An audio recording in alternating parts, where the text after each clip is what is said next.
रमजान का महीना आया था। पूरे शहर में एक खास रौनक थी।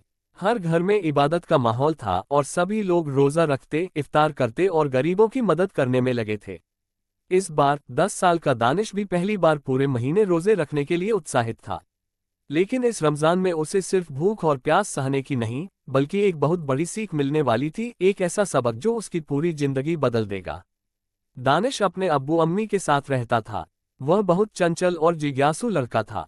जब रमजान शुरू हुआ तो उसने पहली बार रोजा रखने का फैसला किया। सुबह सुबह सहरी के वक्त उसकी अम्मी ने उसे प्यार से उठाया, बेटा सहरी का वक्त हो गया है, आओ कुछ खा लो ताकि तुम्हें दिन भर भूख न लगे। दानिश नींद भरी आंखों से उठा और टेबल पर बैठ गया। वहां खजूर, दूध, पराठे और कुछ फल रखे थे। उसने जल्दी जल्दी खाकर पानी पिया और सहरी पूरी किया। अम्मी, क्या मैं आप सारा दिन कुछ भी नहीं खा सकता? उसने मासूमियत से पूछा। अम्मी मुस्कुराई, बिल्कुल नहीं बेटा, ये रोजा का इम्तिहान है, लेकिन इसमें सिर्फ भूखा रहना ही नहीं बल्कि अच्छे काम करना भी जरूरी है। दानिश ने सिर हिलाया और सोचा, अच्छे काम, मुझे ये भी करना चाहिए। दोपहर होते होते दानिश को जोर से भूख लगने लगी। वह किचन में गया और फ्रिज खोला। ठंडे पानी की बोतल देखते ही उसका दिल ललचाया, लेकिन फिर उसे याद आया कि वह रोजे से है। वह जल्दी से बाहर आ गया और अपनी अम्मी से बोला, अम्मी बहुत भूख लगी है। अम्मी ने उसे प्यार से अपने पास बिठाया और कहा, बेटा रोजा सिर्फ भूख और प्यास की परीक्षा नहीं है, ये सब्र और नेकियों का भी इम्तिहान है। अगर तुम सब्र करोगे तो अल्लाह तुम्हें बहुत सवाब देगा। दानिश ने गहरी सांस ली और खुद को संभाला। अगर सब्र करने से अल्लाह खुश होते हैं तो मैं जरूर करूंगा, उसने खुद से कहा। शाम को दानिश अपने अब्बू के साथ मस्जिद गया।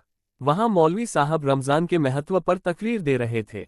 बच्चों, रमजान सिर्फ रोजा रखने का महीना नहीं है, बल्कि यह नेकियों का खजाना है। हमें गरीबों की मदद करनी चाहिए, झूठ नहीं बोलना चाहिए, किसी का दिल नहीं दुखाना चाहिए और अच्छे काम करने चाहिए। दानिश ने ध्यान से सुना और सोचा, अगर नेकियां करने से अल्लाह खुश होते हैं तो मुझे भी करना चाहिए। रात को घर लौटते हुए दानिश ने सड़क के किनारे कुछ गरीब बच्चों को देखा। वे फटे पुराने कपड़े पहने हुए थे और उनके पास खाने पीने के लिए कुछ भी नहीं था। अब्बू, क्या ये बच्चे रोजा रखते हैं? अब्बू ने हल्की मुस्कान के साथ कहा, बेटा कई बार ये बच्चे रोजा रखने के लिए मजबूर होते हैं क्योंकि इनके पास खाने के लिए कुछ नहीं होता। दानिश को ये सुनकर बहुत दुख हुआ। घर पहुंचकर उसने अपनी गुल्लक निकाली जिसमें उसकी ईदी के पैसे थे। उसने अम्मी से कहा, अम्मी क्या मैं ये पैसे गरीब बच्चों को दे सकता हूँ? अम्मी की आंखें खुशी से भर आईं। बिल्कुल बेटा, यही रमजान की असली सीख है। अगले दिन दानिश ने अपनी अम्मी की मदद से इफ्तार के लिए कुछ खाने के पैकेट तैयार किए और उन्हें गरीब बच्चों में बांट दिया। जब उन बच्चों ने खाना खाया और मुस्कुराए तो दानिश का दिल बहुत खुश हुआ। अब्बू, आज का इफ्तार सबसे अच्छा लगा। अब्बू ने उसे गले लगाया और कहा, बेटा क्योंकि आज तुमने सच्ची नेकियां की हैं। यही रमजान की असली रोशनी है। रमजान खत्म हुआ और ईद का चांद नजर आ गया। हर कोई नए कपड़े पहनकर खुश था। दानिश को भी अपने नए कपड़े बहुत पसंद आए, लेकिन उसने एक और फैसला किया। अम्मी, मैं अपनी ईदी के कुछ पैसे गरीब बच्चों को दूंगा ताकि वे भी ईद की खुशी मना सकें। अम्मी और अब्बू ने गर्व से उसकी तरफ देखा। दानिश, तुमने इस रमजान में सबसे बड़ी सीख हासिल की है। दानिश को अब समझ आ गया था कि रमजान सिर्फ रोजे रखने और इबादत करने का महीना नहीं है, बल्कि यह नेकियों का खजाना है। उसने सब्र करना, गरीबों की मदद करना और अपनी इच्छाओं पर काबू पाना सीख लिया था। अब वह जानता था कि असली खुशी दूसरों की मदद करने में ही है।